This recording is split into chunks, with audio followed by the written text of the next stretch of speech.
So another theme I want to underline here, so that's one theme is piety. Another theme would be the burden or hard labor, molus of Rome. So while the poem celebrates the achievement that is Rome, it also highlights the costs. So in terms of the sacrifice of our private attachments that a hero such as Aeneas must undertake. But also, it highlights the sacrifices that Aeneas must make, but also it highlights the suffering of innocent bystanders, those who get in the way of the destiny of Rome. So Dido doesn't, you look back at it, and I don't know what she did to deserve her fate. Amata is the mother of Lavinia. I mentioned the queen of the Latins who opposed the marriage of Aeneas to Lavinia. So she too suffers a Dido-like fate. Turnus murdered at Aeneas's hands.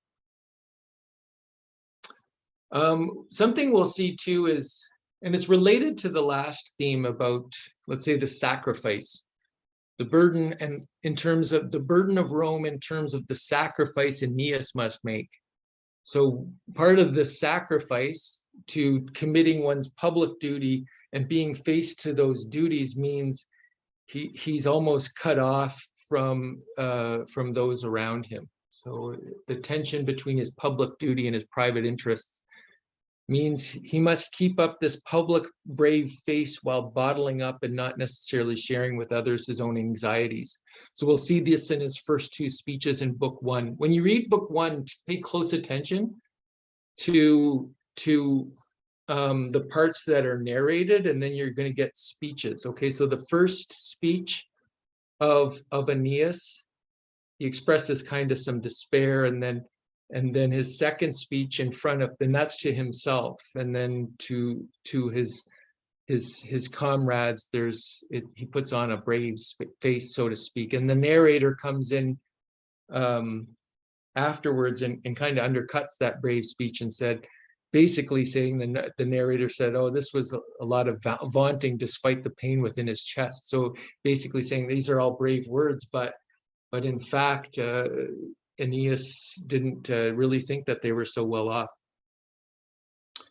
The isolation, we also see this isolation in the sense that several times he tries to have human contact with his family and is foiled. So one is he asks to be able to embrace his mother, Venus. So Venus is the Roman equivalent of Aphrodite, and it is Aeneas's mother. Okay. Now Achilles has several touching scenes with Thetis. Thetis will embrace Achilles in the Iliad when Achilles is grieving after the death of Patroclus, or when he's grieving at the beginning because he lost his Geras, his war prize, his battle prize or war prize.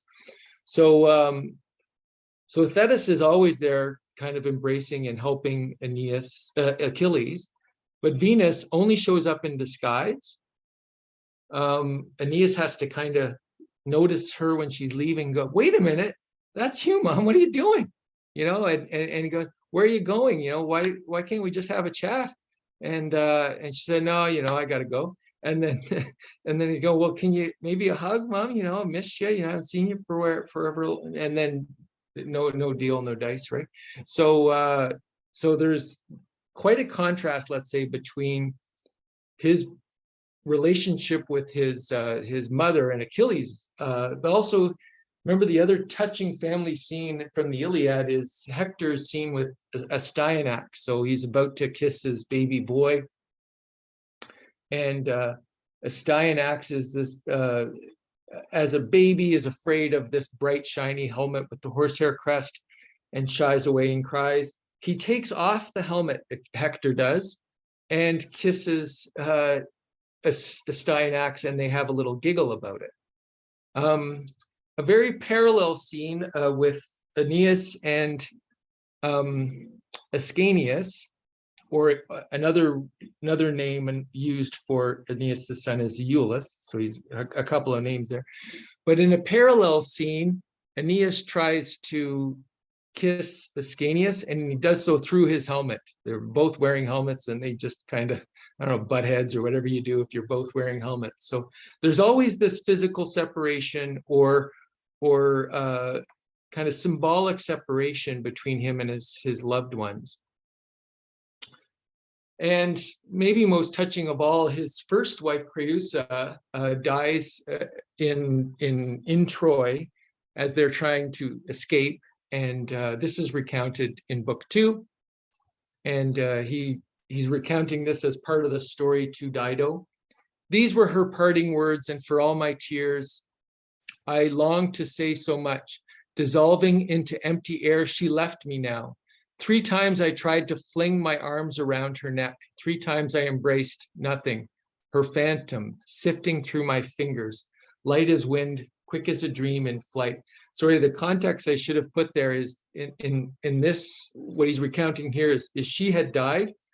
He realizes, he turns back that she's no longer there, that she's been lost in the kerfuffle of trying to escape Troy. He goes back into Troy to try to find her.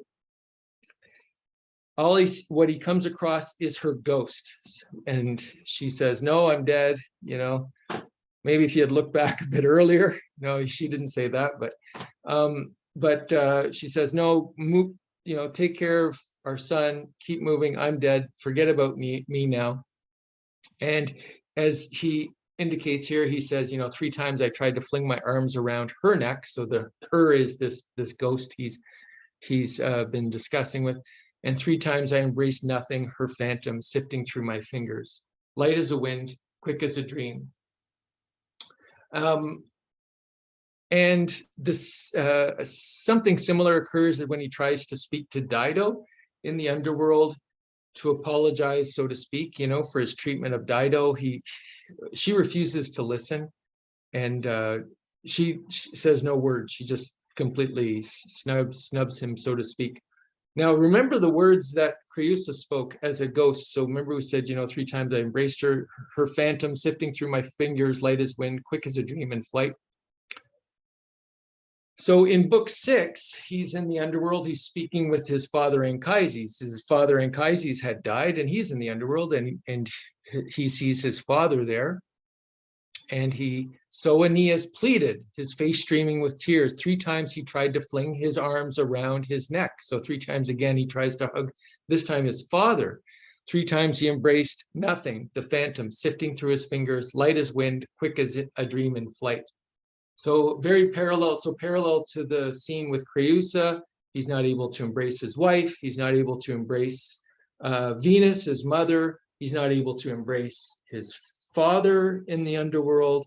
He tries to kiss his son Ascanius, but is separated doing so by his helmet. I mentioned that already.